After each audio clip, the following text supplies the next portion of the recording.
محترم ناظرین، حضرت عبداللہ ساقلوجی رحمۃ اللہ علیہ لاہور کے بہت ہی نامی اور اعلیٰ مقام کے بزرگ گزرے ہیں۔ آپ رحمۃ اللہ علیہ کے آستانے کے قریب ایک کسان کا وعا ہے۔ ایک دن وہ کسان آپ حضرت عبداللہ ساقلوجی رحمۃ اللہ علیہ کے خدمت میں حاضر ہوا اور کہنے لگا، یا حضرت، میرے بیٹے کے جسم پر دانے اور فنسیاں نکل آئی ہیں۔ آپ اللہ تبارک تعالی سے دعا فرمائیے تاکہ میرا بیٹا صحت یاب ہو جائے۔ تو آپ رحمت اللہ نے فرمایا، تم اس کو اپنے کنویں کے پانی سے نہلا دو، انشاءاللہ۔ اب میں نے بارگاہ الہی میں اللہ تبارک تعالی سے دعا مانگی ہے اور اللہ کے فضل و کرم سے آپ کا بیٹا جلد ہی صحت یاب ہو جائے گا۔ جس کسی کو بھی یہ مرض لگ جائے وہ اس کنویں کے پانی سے اس کو نہلائے، اللہ کے فضل و کرم سے وہ صحت یاب ہو جائے گا اور اسے شفا حاصل ہو جائے گی۔ اس کسان نے اپنے رحمت اللہ علیہ کے مطابق اپنے بیٹے کو کنویں کے پانی سے نہلایا تو اللہ کے فضل و کرم سے وہ شفا یاب ہو گیا۔ اس روز سے لے کر لوگ اپنے ان بچوں کو اس کنویں کے پانی سے غسل کراتے ہیں جن کے بدن پر دانے اور فنسیوں کا مرض لاحق ہو جاتا ہے، اور اس پانی کے غسل سے وہ صحت یاب ہو جاتی ہیں۔ بالکل اسی طرح بیہم کیا جاتا ہے کہ ایک مرتبہ ایک مرتبہ ایک جادوگر نے ایک جن کو اپنے قابو میں کیا ہوا تھا۔ وہ جادوگر اس جن کو زمین کے نیچے چھپا دیا کرتا اور جو چاہتا کہلوا لیا کرتا۔ اس زمانے میں حضرت عبداللہ ساقلوجی رحمۃ اللہ علیہ کی خوب شہرت تھی۔ آپ اللہ تعالی کے برگزیدہ بندے اور صاحب کمال بزرگ شخصیت تھے۔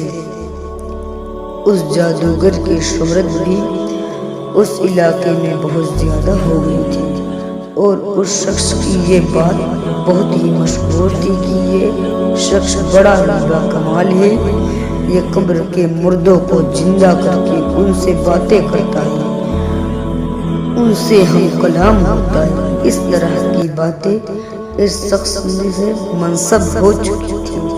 اس جادوگر نے بہت سے لوگوں کو اپنا مرید بنا لیا تھا۔ جس کسی بھی شخص کو اس بات کی خواہش ہوتی کہ وہ اپنے ہمدان کے مردوں سے باتیں کرے تو وہ شخص اس جادوگر کے پاس آ جاتا، اس سے اپنا مقصد کہتا تو وہ جادوگر اسے شخص کو اپنے ساتھ لے جا کر جن کی مدد سے ان کے خاندان کے مردے کو بلوا کر ان کی خواہش پوری کر دیتا، اور بہت لوگ سمجھتے تھے کہ وہ مردے انسان ان سے بات کر رہے ہیں۔ اس جادوگر کی ہمت اتنی بڑھ گئی کہ ایک مرتبہ حضرت عبداللہ ساقلوجی رحمۃ اللہ علیہ کی خدمت میں آیا اور کہنے لگا، اے فقیر، تو نے بہت سے لوگوں کو اپنا مرید بنا رکھا ہے، اگر تم مجھے بہت سا مال دو گے تو میں چپ رہوں گا، ورنہ تمہاری دکانداری ٹھنڈی کر دوں گا اور کوئی بھی شخص نہیں بھٹکے گا۔ اس شخص نے اس طرح گستاخی اور بدتمیزی کا مظاہرہ کیا۔ 5 بیٹھے ہوئے عقیدت مند مرید کو غصہ آ گیا، مگر وہاں بیٹھے حضرت عبداللہ ساقلوجی نے اس جادوگر کی بات سن کر تبسم سے فرمایا، یعنی مسکرا دیا، اور آپ نے ایک خادم کو حکم دیا، اسے 10 روپے دے دو، چلتا کرو، کیونکہ کتے کا منہ لقمے سے ہی بند ہو جاتا ہے۔ آپ رحمت اللہ علیہ کے حکم سے آپ کے مرید نے اسے 10 روپے دینا چاہیے۔